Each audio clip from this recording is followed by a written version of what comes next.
vlogging. Sorry, my toddler is very happy right now. I shouldn't apologize for that anyway. Yeah, you'll hear her a lot in the background.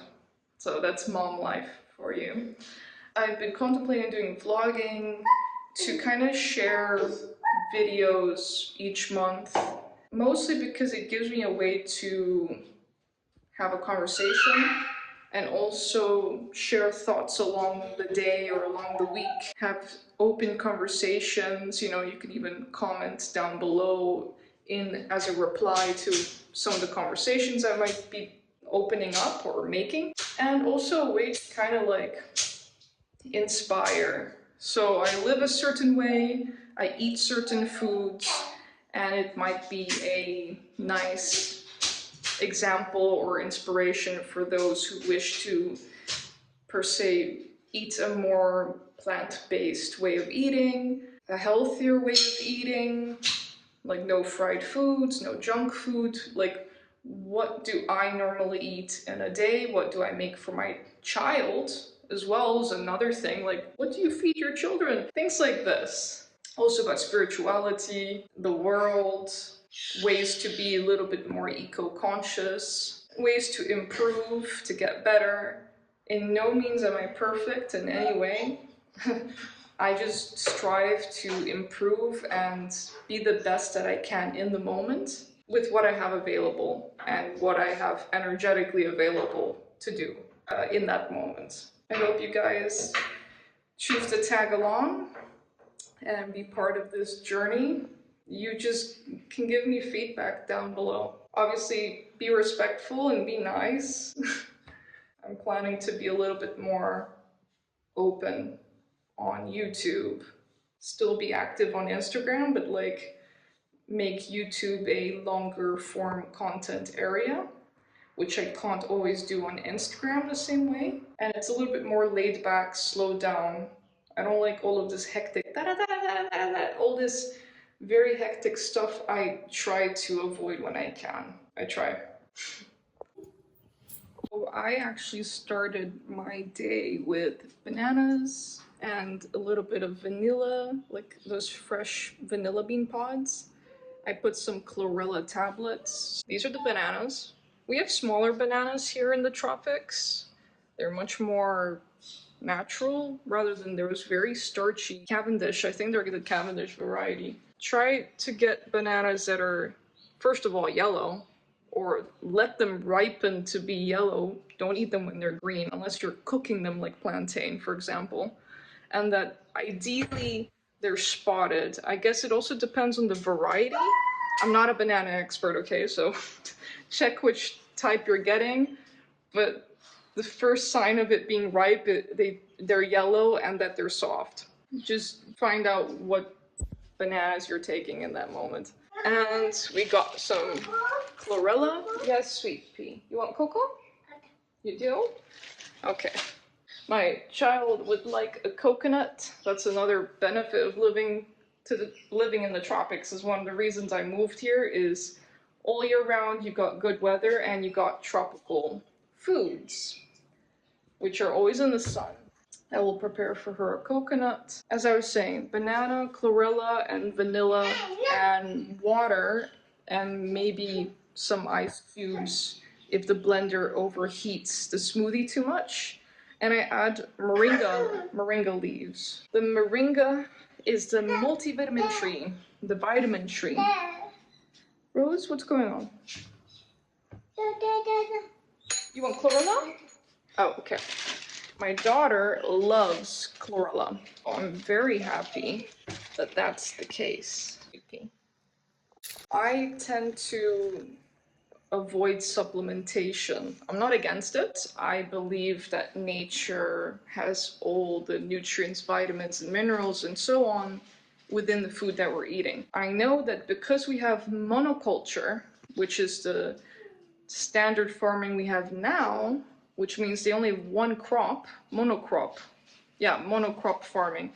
So it's like 100 plants of the same plant, which depletes the soil from the same exact nutrients every time, and you're just gonna make the soil not very viable as much anymore, and then they have to rework the soil, or they have to use all of these chemicals and whatnot rather than going the natural way, which is like permaculture farming, which is different variety of plants working together at different levels of the forest, rebuilding the soil, mimicking nature. Like nature is the perfect system. We don't have to do it any different. You can copy the system that nature has given us and just replace some of the plants with more edible and medicinal orientated plants.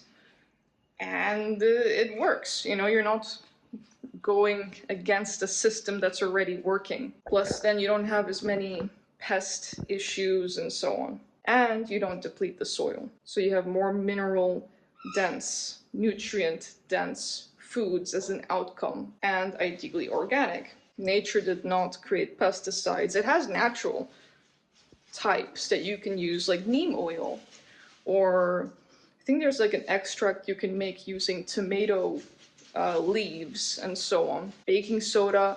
I've seen many people come up with very interesting ways to deal with certain pests, or I guess insects and bugs, in a natural way. Even using praying mantises. Anyway, I'm going very deep into that kind of subject, but it's something that I am learning and looking into, because that's a long-term goal of mine, to have a little farm. Also, so my daughter grows up in that environment and knows where her food is coming from, and that you can have the farm to table kind of life, which a lot of our families and ancestors used to do.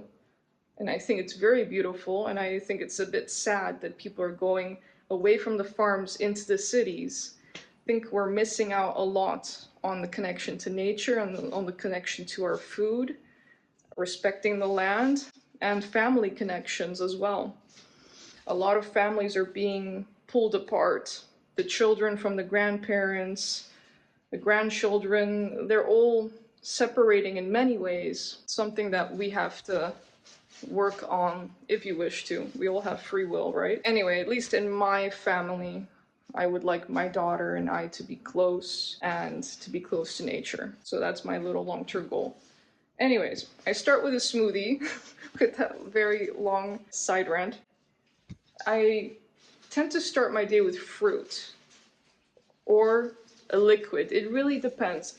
Ever since I became a mom, it's not easy for me to have a consistent routine, because it depends on what is going on that day, how am I feeling, because you get pretty like exhausted mentally, and how is my daughter being that day. It really changes a lot, but first thing is like hydration. When I get up, I do some of my things of like breath work, stretching, have a shower, get my hair looking normal, brushing the teeth, get some water or coconut water, whatever kind of liquid you have, even fresh pressed juice, and then like a meal. And the good one that I like for like breakfast is the banana smoothie, and putting my moringa, my greens, and the chlorella, and getting that down.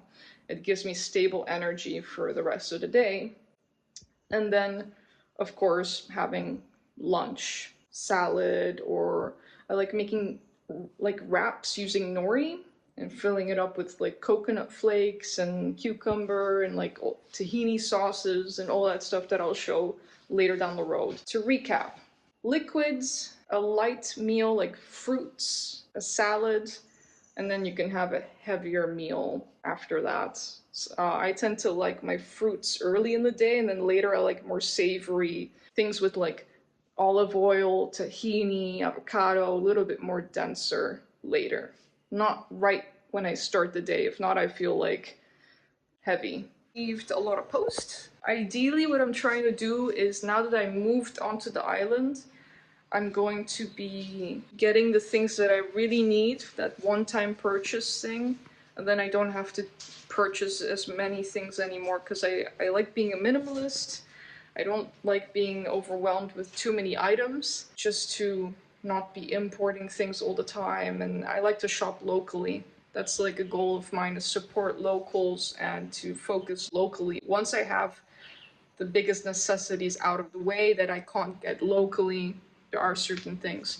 So I have a lot of little items that are for my what I call a bug out bag, emergency bag / camping bag. So it will have like a hammock tent, and I can go camping every once in a while with my daughter, so she gets used to that, being in nature. And we have like, you know, multi-tools and things like that that we get used to using, that she gets used to seeing me how I use these tools. And like that, she learns outdoor skills, she learns survival skills, she learns how to be in nature, how to get coconuts and foraging for edibles and medicinals, all that kind of knowledge. She's a homeschooled child. She just turned 2, but even when she's this young, since day one, they're learning the whole time. So why not make their whole life fun and educative at the same time? And they learn by example. I have to be the example. So I got these little items to put in there. You know, we got the first aid kit going on. Very important. Yeah, I choose the Leatherman multi-tool. So you have a blade on there. You got fire starting rods on there, or ferro rods. Got a lot of interesting things. A lot of people who just know me as focusing on spirituality and health and wellness, these are aspects that are more personal to my life that I find interesting, that I will be sharing, I guess, here on YouTube. It's more raw, pun intended. It's more real. I still have things that I keep private. For example, my daughter, I keep her off the internet. I'll, you know, not show her identity, put it that way. She's too young to have a say whether she wants to be online or not. And unfortunately, in the world that we're in, there's many weird situations, people that might not respect my privacy with my child. I don't know. It's a weird world, especially as a parent. You have to be much more protective of your children. They have no idea about the real world. My goal and my responsibility is to educate her and show her, inform her, to protect her in a healthy way. You know, I'm not that kind of parent where any bumper fall, oh my God, because that's not healthy either, right? That's like the other extreme as well. If not, they don't learn. If I don't let her tumble one time, then she won't learn how to deal with the emotions or with the pain she might have felt, or she won't know how to deal with any kind of pain because she's not being allowed to process, you know, bumping her knee.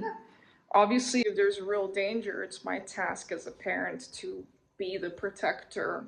If I see it's gonna happen, then I'm gonna obviously be there to prevent her from having a proper injury and things like that. That was like a difficult lesson for me to learn, that balance of like, when am I there to be the support, to be the protector, to be there and guide her and so on, the teacher and whatnot, and when should I just let her figure it out, be a little bit independent, not super glued to me all the time, and that she gets that confidence to feel secure and safe to just go do some things a little bit away from me, you know, 5 meters away, and she knows I'm looking, she knows I'm there, she feels safe, and it just builds that trust, confidence, gets rid of that fear.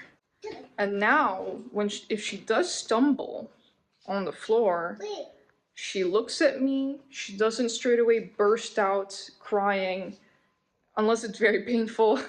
She looks at me, she goes, oh, I got owie, and I'm like, it's okay, and I reassure her. And I taught her to kind of like kiss any part that she might have done an owie. So if she bumped her knee, she kisses her knee. If she banged her hand on the table, she kisses her hand. It's kind of like a way, like waving a magic wand. So psychologically, it's a very good way for her to cope with the pain, but she processes it and she's aware of it. And I'm not babying her to an extreme way. Some lovely navel oranges from a friend of mine who has an amazing farm, and they're just absolutely amazing. And now in Africa, though, this variety tends to be green and yellow and less orange of a flesh in color, but just as delicious. I like to give my daughter things that I'm eating. We share the food that we're eating, and like that she is accustomed to the things that we eat. Yes, Guy. That's our parrot. Yes, sweet pea. This is her little snack. She had some other nuts and things like that too. And this is a little snack in the middle of the day. The thing that I love about navel oranges is that they are one of the things I was consuming during my home birth. I remember when all my adrenaline was shot and I was like several hours in, like holding on for like dear life in terms of like energy. I was like, Mom, get me some oranges. And my mom, if I recall correctly, I think she gave me some slices, or maybe she made me some fresh pressed orange juice, and that saved the day for me. Like, it gave me that extra energy boost, and I was like, all right, I'm ready to roll. My daughter, she's coming out today. So it's kind of like a nice memory, and it's really great for my daughter. She loves eating them, high in vitamin C and in fiber, and just really good for you. And since I mentioned home birth, if that is a video that might be interesting, I might make a video talking about my experience doing a home birth. I used a water pool. It's like a tub. You can get it on Amazon and whatnot. And I'll probably talk about that whole experience. It was very magical. Absolutely so happy I chose to do that. My mom was able to catch my daughter, and it was an intimate moment where it's just at home in our safe space. The reason I feel inspired to become active again on YouTube, and now that I'm much more settled than before I was like studying, I was moving countries, I was just all the time on the go, nearly.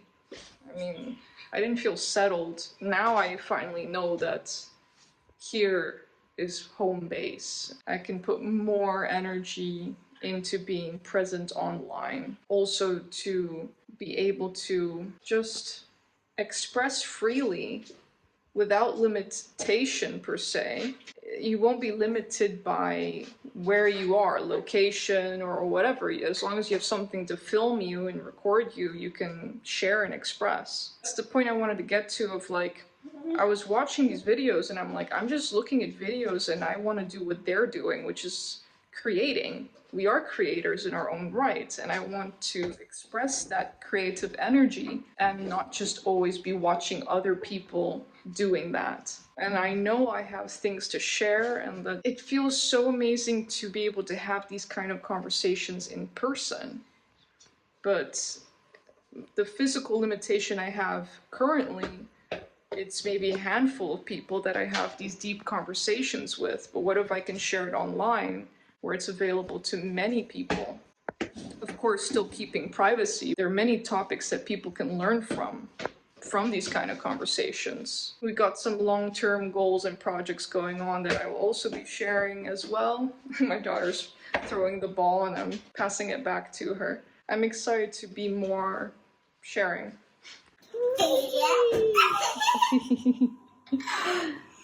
Wow! Woo! I'm using some dill. I'm gonna be making a quick mini lunch, and it's gonna be like a dill tahini sauce with the nori sheets as wraps. Yes, Rose. Here we got the tahini. It's gonna be a lovely little snack.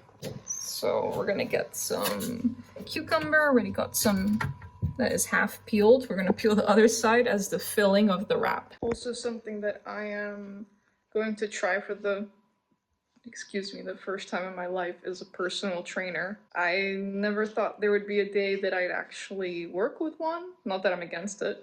I'm just the type of person of do it yourself, you know, research it yourself, teach yourself how to do it, and want to be independent. But it's just fitness and exercising and all the muscles and all that kind of stuff. sure, in biology, you look at that. When you have a medical background, you look at those things, but it's not really my passion. And after becoming a mom, and as most mom knows about these things, some don't experience it, I think. I think it's very common that your abdomen muscles split, which happened to me. And my muscles were very loose in the abdomen, and you get like a mama pooch, like a mama belly.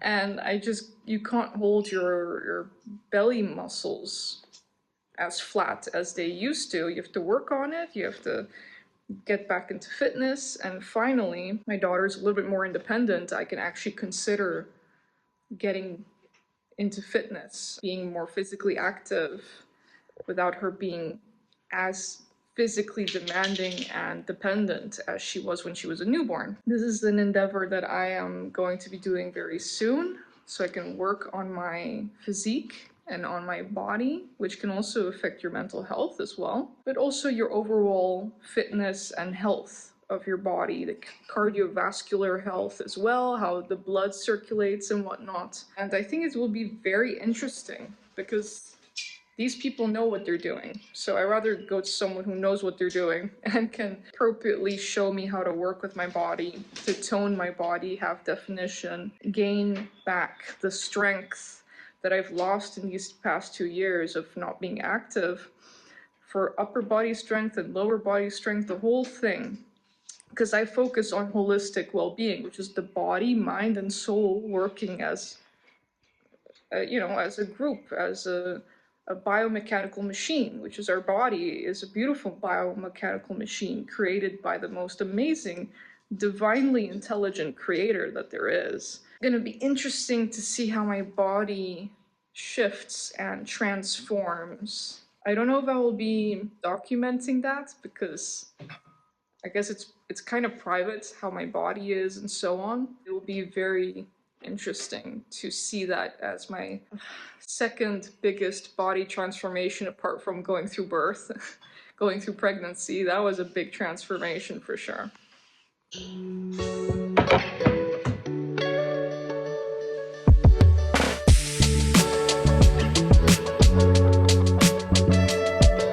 Ideally, with the skins of the cucumber, since these are not, I don't know 100% if they haven't used any chemicals on them. Usually the majority of what I get is organic or bio, very local grown. They tend to not use as many chemicals. I don't know 100% on these cucumbers, so normally in an ideal world, if I knew 100% that they were organic, I'd be eating the skins as well. Since I don't know, ideally I compost them or feed them to an animal like a turtle or a rabbit or things like that. My parrot is not really a cucumber skin eating fan. He likes the seeds more. In this case, I will be recycling it, putting it in the compost bin.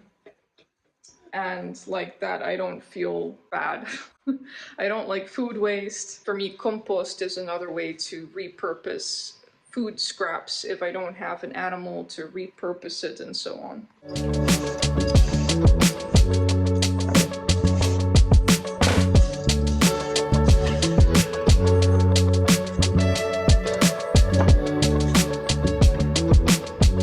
These are the cucumber ribbons, or I call them noodles. And this is what I love to use for my wrap fillings, and also as like a plain cucumber noodle dish kind of thing. These are, I think, like where I'm living right now, they call them kombava. I know them as kaffir limes or as limes, and they're very interesting. They're small, and I absolutely love using them.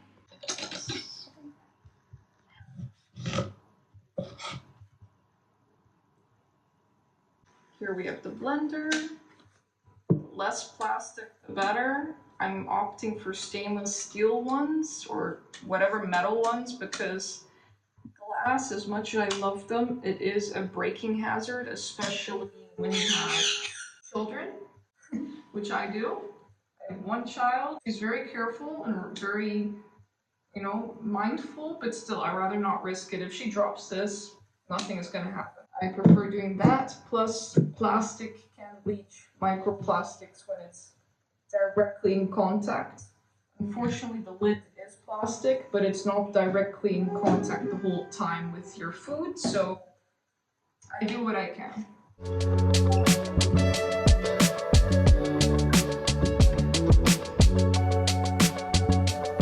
Another thing that I've learned is that tomatoes, apart from being a fruit, biologically speaking, it's in the nightshade family. Also, chilies are in the nightshade family. If you're familiar with the nightshade berry, the fruit, which is very toxic, which you can actually pass away from, it's related to that plant.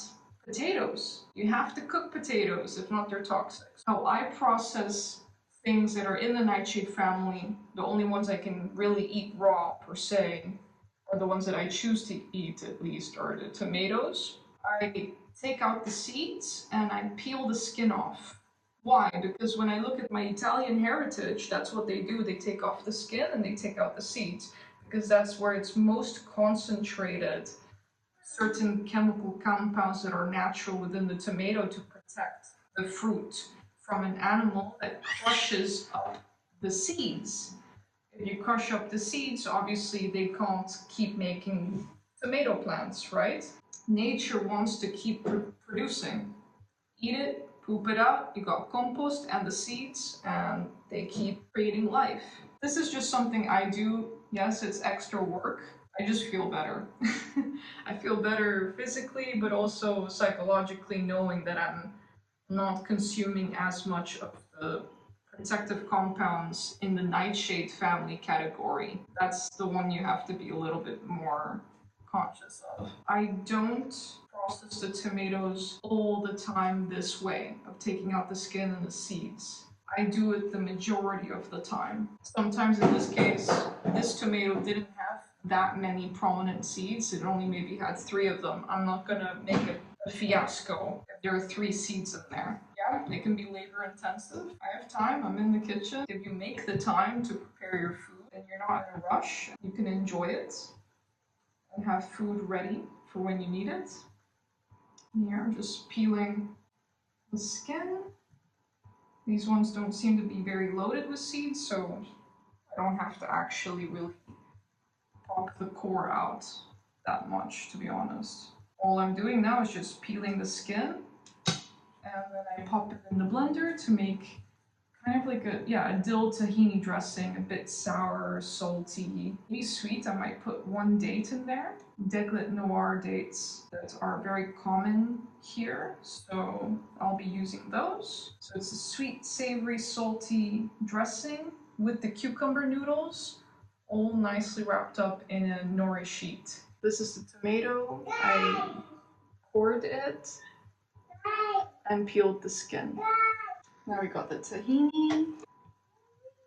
Also going to be doing a little bit of sumac. We also have some sea salt. I do my best to make it low sodium. If I can use seaweed instead to make it salty, I'm going to be using these red peppercorns. Now I'm going to blend it up. I'm going to also add a little bit of olive oil. Normally I love putting lots of herbs. I already put the dill, but I like putting fresh basil or coriander, whatever fresh herb I have on hand. But I currently used all of that up. I have to go do a mini grocery. I go to the local farmer market as my go-to. I only go to supermarkets if it is for stuff that I can't get at the farmer market, which is like water bottles. I'm trying to replace water bottles with coconuts so I have less plastic coming into the house. Seriously, like, coconuts are nature's water bottles. It's biodegradable. You can use up the whole coconut. Like, I'll talk about it in another video of the amazing survival food that a coconut is. It's just, yeah, and you got electrolytes, and it tastes good if you get a good one. There are ones I've had that taste a little bit funky, and you have to really know your coconuts, because I've gotten sick once or twice from a bad coconut, from one that's gone off. Maybe it's been too much in the sun, off of the tree, maybe it's an old one. But honestly, I recommend coconut water. If you can get your hands on coconut water, make sure it's not pasteurized if you're getting the bottled kind. and make sure that they don't add sugar. They always add sugar to absolutely all these things. I always read labels and it's like a nightmare to see sugar in absolutely everything. That's one way I am able to have a child that is calm. A lot of parents ask me, like, especially moms are like, how's your daughter so calm? And she's a toddler, she's in her twos, you know? And normally they're like zooming around. She's full of energy, but not in the hectic way. She's very calm and very just chilling out. And the number one thing, I think, number one reason is I don't give her any sugar that doesn't come naturally from the food that she's eating, like a coconut, or a banana, or dates, or an apple. I never give her candy. Definitely not. It's full of junk. Anyway, I don't have to really go deep into it, but all the artificial dyes and artificial flavoring and colors, it's not food. Honestly, it's nothing good for your child. Please don't give it to them. Just give them a dried mango or dried dates, or make your own dehydrated fruits if you have to make them more concentrated in flavor. That's nature's candy. Honestly, it's the best. It gives them health, it gives them energy, it gives them that sweet tooth, and you know you're doing something good for them. If you want a low sugar option that's natural, go for berries. Blackberries, blueberries, raspberries. They're low sugar options of fruit. Berries, I guess, still are like candy in a way. I mean, they're nature's candy. All right, we're gonna start putting this thing on. So I'm gonna now put the noodles into a container. Put the sauce part. I like to make it a little bit less watery because like that, it won't break the nori wrap. A friend, Mr. Sky, which I got as a gift for my daughter when she turned 2, and my daughter loves Sky. I know, Sky. She loves him. I grew up with having animals in my childhood. It taught me sympathy, empathy, how to be gentle with smaller beings that are more delicate than myself.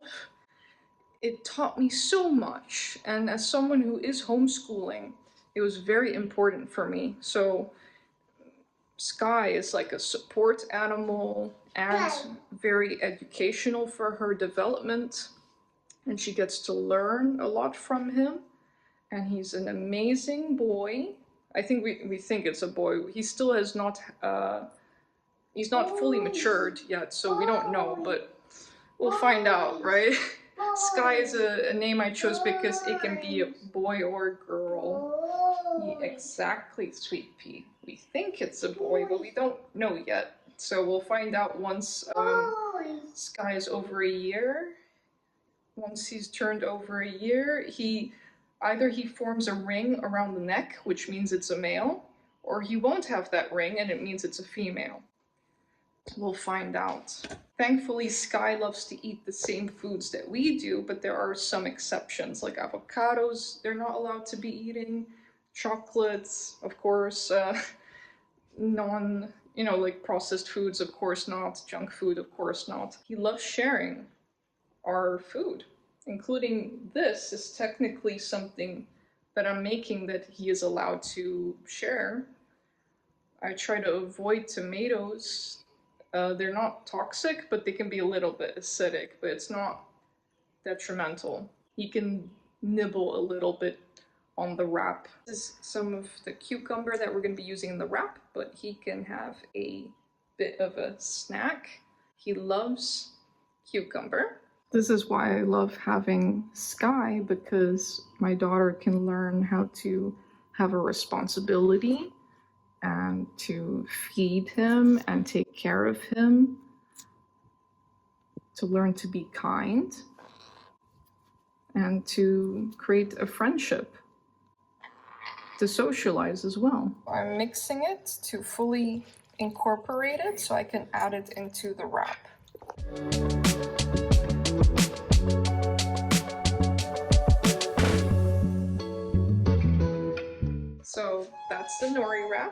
and I'm ready to have lunch. If you are inspired or planning to have an animal companion for your children or for yourself, be responsible about it. I've had many animals in my lifetime and they're a handful.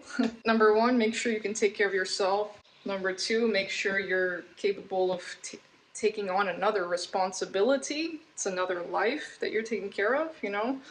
And ideally, if you can adopt rather than buying one, is the most ideal. I know not everybody's situation is the same. Plus, actually, it's more economical to adopt. Depending on your situation, if you can adopt, that would be the best choice. But also looking for a responsible seller would be the other option. Definitely don't catch wild animals. Ideally, please don't do that. They have their own home and they don't always survive very well outside of the wild. Also, recycle. I'm here like walking on the island and I see trash in many places. I pick up other people's trash, okay, and throw it in the right appropriate area. And I recycle, even though on this island it's not mandatory and people literally, they mix all the trash, I still decide to separate the compostable items, biodegradable, food scraps and so on, from glass and plastic and things that are not natural anymore, that won't decompose. I still do that, so honestly, let's be responsible. This is our home, the planet that we live on, that we share with the animals, and we share this beautiful home with one another. Let's make it an enjoyable place for the future generation, where we're responsible, we're taking responsibility no matter what age, what race, what gender, whatever it's you know, we are human, and we are a race with such power. We can destroy or create. So let's be the best version that we can be. Mirror be invisible, the quantum field, thorn yellow, cobalt green, the summer rain.